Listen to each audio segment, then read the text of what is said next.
فمدح رسول الله من أعظم الزهر gaañ leen na ngeen déglu tey ji ma wax ay meloom da baax Malik du leewoo du feewoo du biccoo kaballoo du ŋaayoo du jelloo du gaarali waxam kuy wut kum baax du la moy si yaa neex yàlla saf nga rasulullahi sap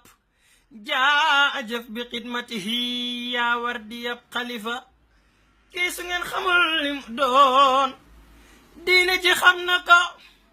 l'islam bi xam ko baayam xam ni moo di xalifa Cheikh Hadji Abdul Aziz Sy Malick ay cereng ñu dem ba ñu teewu fa kanam yàlla ñu xam ni yaa di xalifa doom yaay sa fiito tubaak ti waawan booloo dar la nga dib xalifa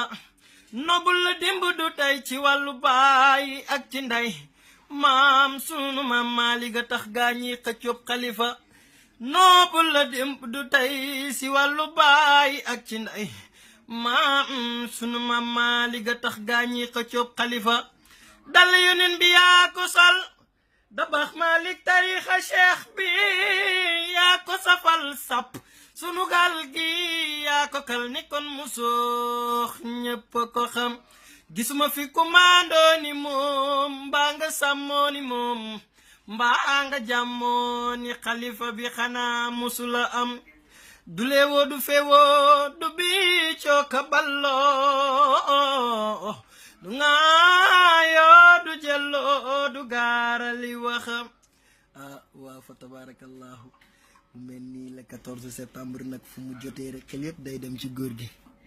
borom sikkim bu jekk bi fa tabarakallahu di ñaan rek yàlla fayal ñu ko yokk ay leeram te tas ñu ci barkeem képp ku ko gis nga partagé ko ñaanal góor gi yàlla yokk ay leeram te tas ñu ci barkeem wasalaamaaleykum wa rahmatullah